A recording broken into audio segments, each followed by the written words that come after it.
What is up, guys? We are at a very wet Ridge Motorsports park with a bike that a lot of people probably thought wouldn't even exist at this point. That is the Kawasaki ZX-6R. It's one of very few inline 4 600s still on the market, and it is new for 2024. Now the question is, why does Kawasaki still build this motorcycle, and what are the changes that they've made mean for the super sport rider?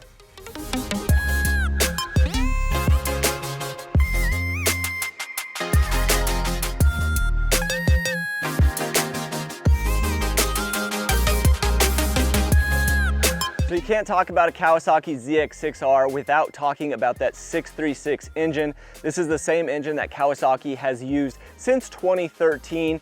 And the reason why they're using it is because it offers so much more for the street rider, a lot more mid-range. But there is a thing called Euro emission standards, and that has really put manufacturers into a corner. With this model, Kawasaki has made some updates to ensure that this bike meets those regulations. The changes are relatively minor. There is a new cam profile. The exhaust headers are new for 2024. And there are a couple of changes in the airbox. Really, the only difference there is that the two middle intake funnels are just a little bit longer.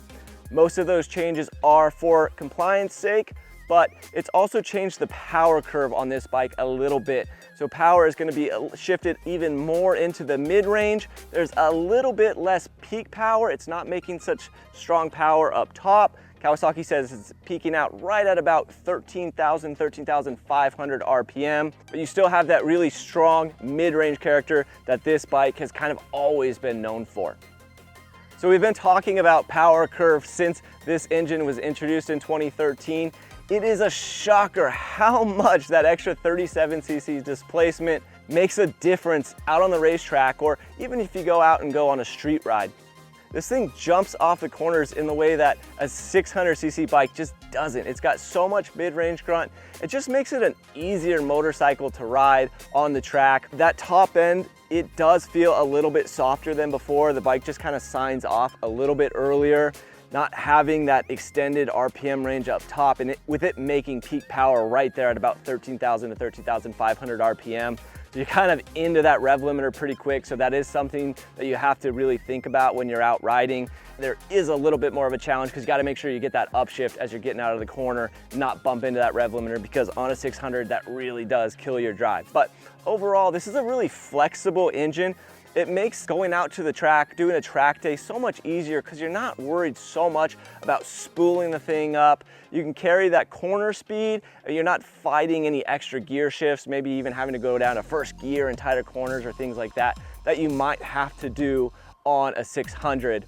This is just a really friendly package for the guy who wants to go do track days, or even if you're racing. I think it's a great platform to go out and go amateur racing. And of course, we have to mention that it's so cool just hearing this inline 4 scream.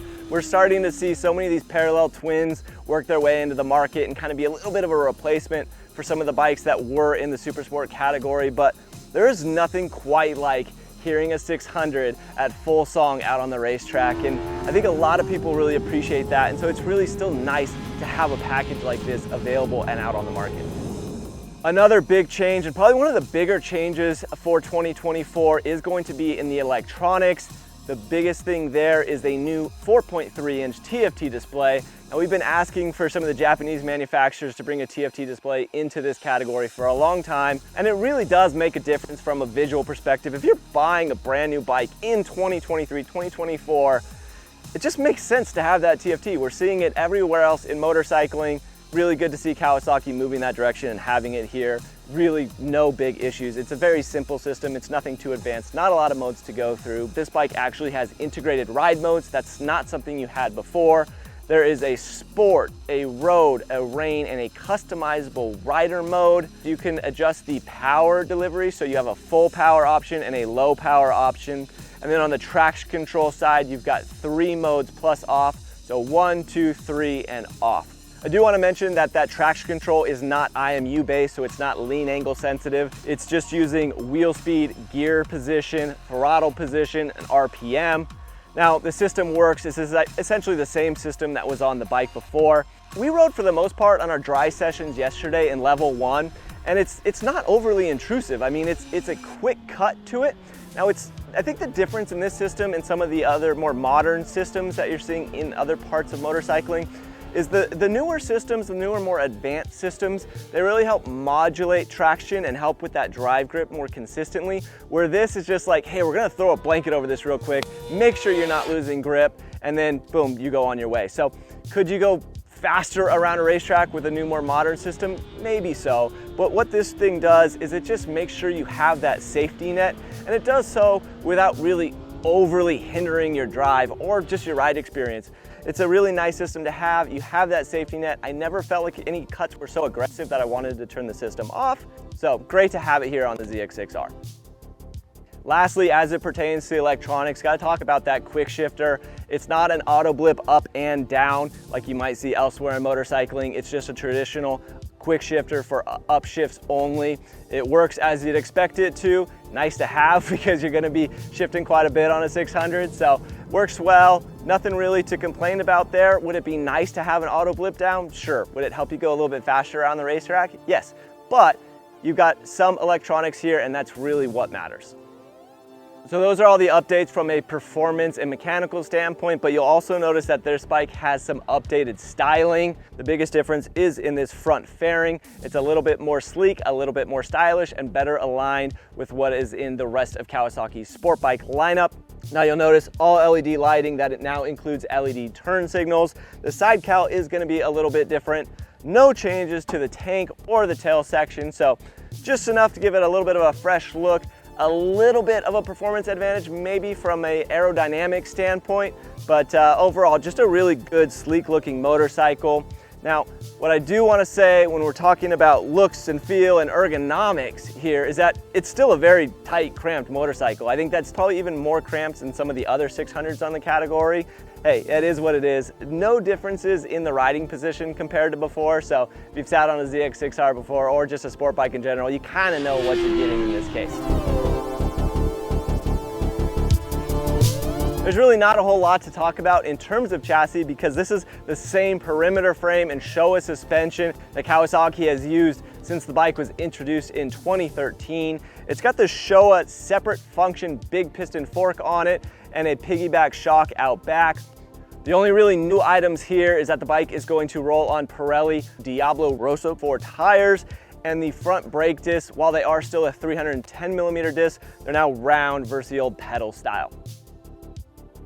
Now, when Kawasaki introduced the 636 in 2013, they talked a lot about how this was going to be a better bike for the street rider because of that engine displacement and that extra mid-range. But that's not to take away from what this bike is capable of around a racetrack. And a lot of that does boil down to the chassis itself. This is still a very aggressive and race-tuned chassis.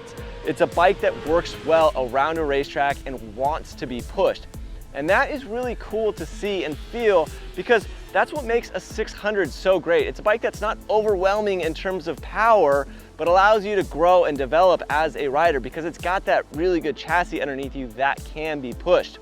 Now, in terms of just outright handling, it's very nimble. It's not very sluggish or slow steering, especially in some of the tight corners here at the ridge, which there are a few, but you also have some stability. There's also some really high speed, longer corners here at the track, and the bike feels really planted and stable.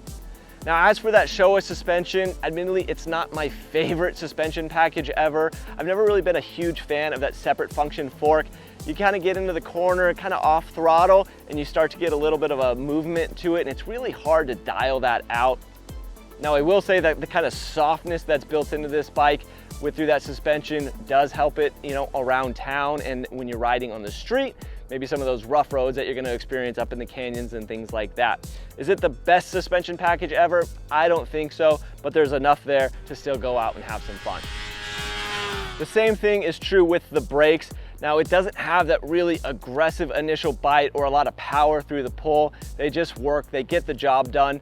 I wouldn't mind having a little bit more braking performance, but that might just be asking a little bit too much.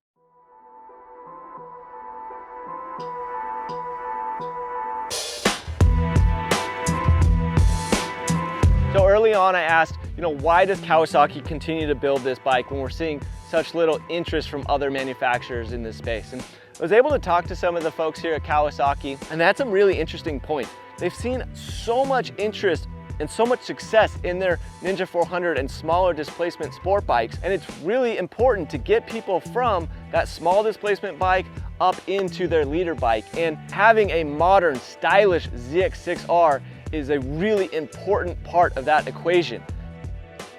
Another big storyline here is in the price. It's really important for them to keep that price down. So that means they can't throw all of this technology at that bike because that's just gonna make it too expensive for people. What they've done here is they've tried to build a bike that, yes, meets Euro emission standards, but also really still accommodates someone who just loves super sport styling, who wants to go and do track days and wants a bike that has enough performance to grow into and have some fun with. I think Kawasaki has accomplished everything that they've wanted to in building this bike.